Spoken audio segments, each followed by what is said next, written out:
कोंडावाली नगर परिषद चुनाव में बीजेपी की ओर से 20 उम्मीदवार और एक नगर अध्यक्ष के उम्मीदवार के तौर पर प्रेरणाताई गजानन कोटुलवार को मैदान में उतारा है।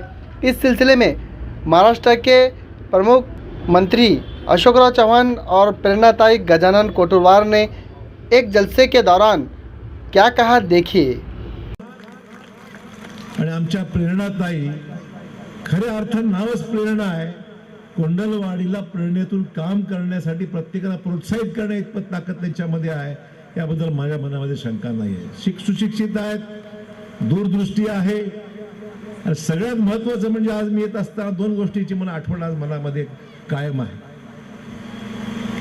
की रामलू आणि अर्जुने, ते राम लक्ष्मणची जोडी शंकरराव चव्हाण साहेबांच्या खांद्याला खांदा लावून काम करणारे आमचे दोनही दिवंगत नेते आजही आमच्या मनामध्ये कायम आहेत। वर्षानुवर्ष मी येतोय, पाहतोय या भागाला नेतृत्व ज्यांनी दिलं त्या रामलू साहेबांना मी कधी विसरू शकत नाही। खूप मेहनती होते, खूप काम करणारे होते आणि शंकरराव चव्हाणांच्या बरोबर प्रामाणिकपणे काम केलंय। मी जरी आज भाजपामध्ये असतो तरी जुने दिवस मी विसरलेलो नाही। या मंडळीने खूप या ठिकाणी चव्हाण साहेबांच्या मागे खंबीरपणे उभे टाकले।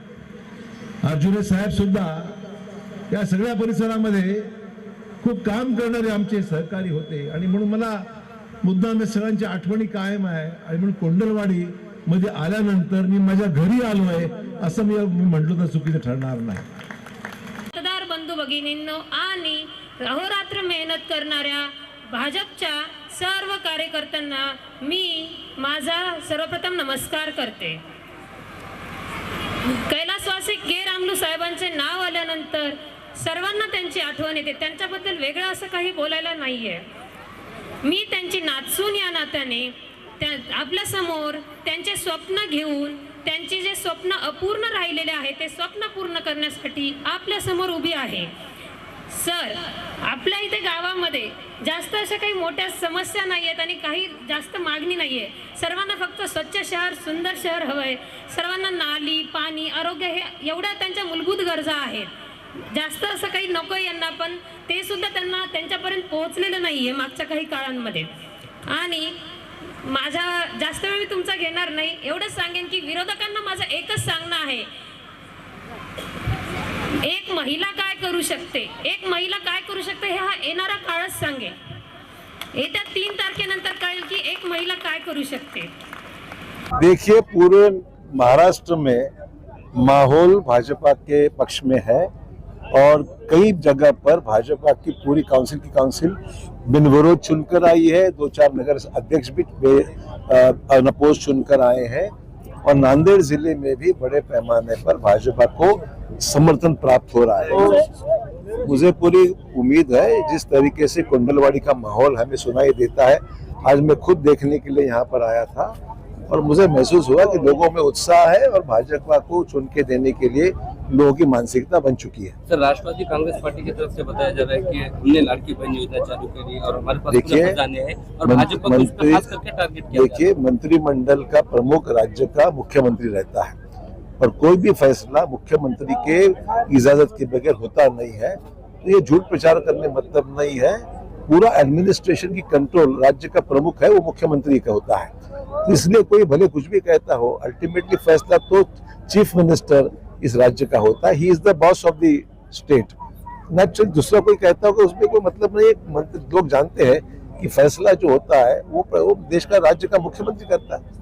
विरोध की तरफ से आपके ऊपर आरोप लगाया जा रहा है कि चक्कर में आप खुद फंसते जा रहे हैं, ऐसा शिवसेना के जानिब से। मैं कोई फंसने वाला आदमी नहीं हूँ। ऐसे कई आए और कई गए, कुछ फर्क नहीं पड़ता। ठीक है सर, मुखेड़ और धर्माबाद के चुनाव की डेट भी बढ़ गई है, इस पर क्या कहना चाहिए? अब देखिए, ये तो गलती तो उम्मीदवार की तो है नहीं, ये तो चुनाव आयोग ने देखना चाहिए था कि इतना चुनाव जब अंतिम स्तर पर आने के बाद में जो टेक्निकल इश्यूज पे चुनाव थोड़ा सा आगे चला गया है, ये जिम्मेदारी उम्मीदवार की तो है नहीं। ये निबंधक आयोग, जो निर्वाचन आयोग है, उनको देखना चाहिए था कि जो कि स्पेसिफिक रिक्वायरमेंट रहती है ऑब्जेक्शन की पीरियड की वगैरह, वो देखना उनका काम। उसमें उम्मीदवार के क्या दोष है? ठीक है, अब जो हो गया उसके लिए क्या कोई इलाज नहीं है। इथल्या नगरपालिकेमध्ये मी एक नगराध्यक्ष पदासाठी उभी आहे आणि माझ्या 10 वॉर्डमध्ये 20 असे नगरसेवक पदाचे कॅन्डिडेट उभे आहेत आपले। जीपी के बाद क्या विकास के दृष्टिकोन से काम करें? हा वचननामा आम्ही जाहीर जो केलेला आहे, ही मुद्दे आपण विकासाच्या कामांच्या ह्याच्या दृष्टीनेच आपण ही विकास कामे आपण जाहीर केलेली आहेत. नक्कीच याच्यावर आपण प्रयत्न करणार आहोत या विकासांना चालना देण्यासाठी. फुलवाड़ी राष्ट्रवादी का गढ़ कांग्रेस का गढ़ ऐसा माना जाता है, ऐसे में भाजपा कितनी सीटों पे जीत पाएगी? हा येणारा काळच सांगेल की कोण जिंकेल आणि किती सीटनी जिंकेल. मैडम फुलवाड़ी का विकास हुआ ऐसा लगता है क्या? आत्तापर्यंत जी विकास कामे रखडलेली दिसत आहेत मागच्या काही वर्षांमध्ये, तीच विकास कामे मला पूर्ण करायची आहेत. मागील काळामध्ये काय झालं आणि कोण काय केलं यावरती मी जास्त काही भाष्य करू शकत नाही. नक्कीच एवढे दिग्गज नेते आपल्याला इथे येऊन मार्गदर्शन करत होते. म्हणजे त्यांचा एवढा वेळात वेळ काढून ते इथे आले आहेत, तर नक्कीच मी त्यांचे आभार मानते आणि नक्कीच त्याचा आपल्याला फायदा होईल आणि निवडणुकीच्या दृष्टीने जे त्यांनी बोललेले आहेत, त्याने नक्कीच आपल्याला मतांच्या रूपाने आपल्याला नक्कीच त्याचा फायदा होईल आपल्याला नक्कीच.